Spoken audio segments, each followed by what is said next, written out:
지금 정치권에서 국회의원 수를 쳐늘리려는 움직임을 보이고 있는 가운데 우리 국민 3명 중 2명꼴로 현재 300명인 국회의원 정수와 의원 세비를 줄여야 한다고 생각하는 것으로 나타났습니다.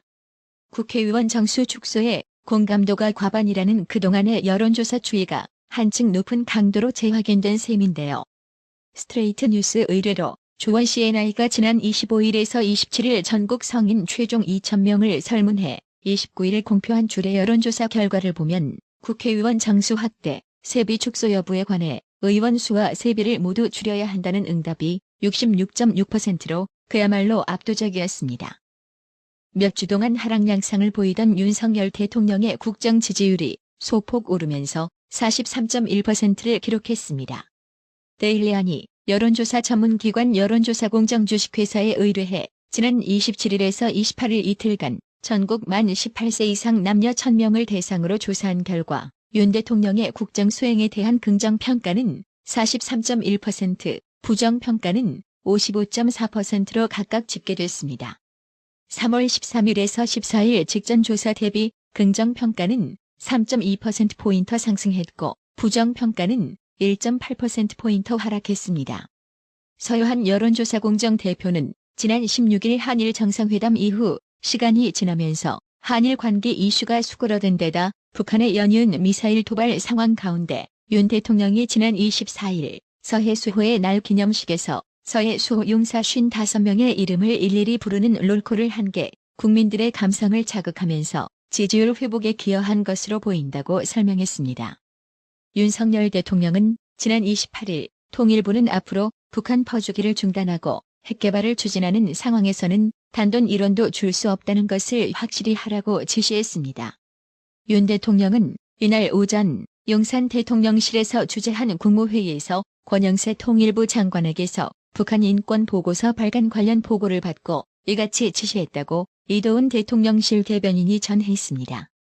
태영호 의원은 북한이 전술핵 탄두라며 공개한 화산 30일과 관련해 진위 여부에 대한 즉각적 판단을 유보한 우리 군과 달리 진짜가 맞다고 주장했습니다.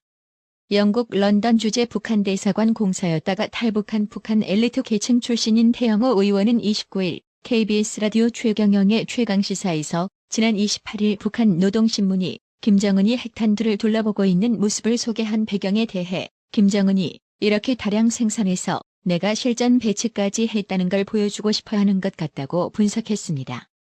더욱이 이날 태영호 의원은 자신의 페이스북을 통해서도 만약 김정은이 거짓으로 핵탄두를 만들어 직접 장면까지 해서 공개한다면 이는 굉장히 우스운 꼴이 될 것이라며 북한이 공개한 핵탄두는 실제 핵탄두일 가능성이 매우 높다고 거듭 강조했습니다. 태영호 의원은 우리가 이제는 핵개발을 하고 자체로 핵을 가지고 있는 게 미국의 안보에 대단히 큰 이익이라면서 자체 핵무장을 고려해야 한다고 밝혔습니다. 홍준표 대구시장은 28일 2017년 5월 탄핵 대선 때 전술핵 재배치하거나 나토식 핵공유만이 살 길이라고 내가 주장했는데 그때 날더러 극우라고 매도했던 사람들 지금 다 어디 갔나? 라고 힐난했습니다. 홍준표 시장은 이날 페이스북을 통해 이같이 말하며 핵보유하자는 국민 여론이 70%를 훌쩍 넘기는 이때 아직까지도 한반도 비핵화라는 허무맹랑한 주장만 늘어놓는 사람들 다 어디 갔나? 라고 목소리를 높였습니다.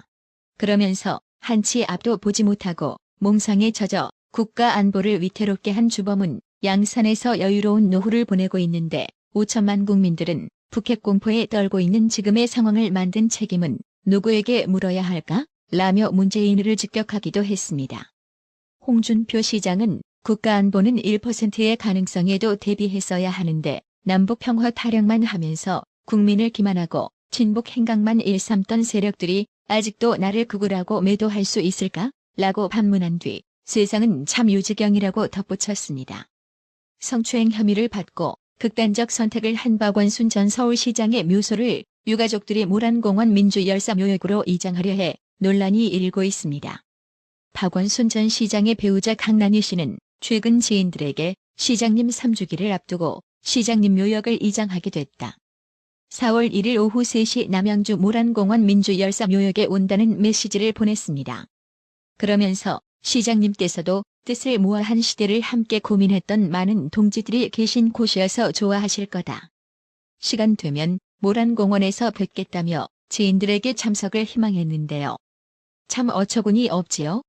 해당 소식에 네티즌들은 성범죄자가 민주열사묘역까지 안장되냐? 다른 민주열사묘역까지 오염되겠다.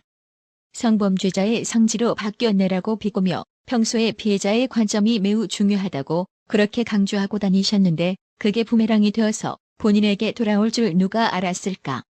그 와중에 옹호해보겠답시고 피해 호소인이란 단어를 내뱉은 누구들도 참으로 대단하다라고 또 비꼬았답니다. 이게 바로 좌파 실체이고 민낯인 거죠. 연일 이재명을 직격하고 있는 유동규 전 본부장이 배우 김부선 씨도 소환했습니다. 유동규 전 본부장은 지난 26일 유튜브 채널 유재일 라이브 영상에서 이재명과 김부선 씨 사이가 궁금하다는 질문에 대해 안 그래도 저도 물어봤다. 왜냐하면 많은 분이 그때 당시 김부선 문제로 그러니까라며 말문을 열었습니다. 그러면서 제가 김부선 고소하자고 했다. 당시 왜 고소를 못하냐고 난리가 났잖나. 뭐가 있으니까 그런 거 아니냐. 고소하자고 하는데도 이재명이 아무 말도 안 했다고 말했습니다. 이어 정진상 전 민주당 대표실 정무조정실장에게도 같은 제안을 했더니 고소하면 지사 명예나 훼손되지 고소하면 한참 끌 거 아니냐. 오히려 이슈 만드는 거다 그러면서 피했다고 덧붙였습니다.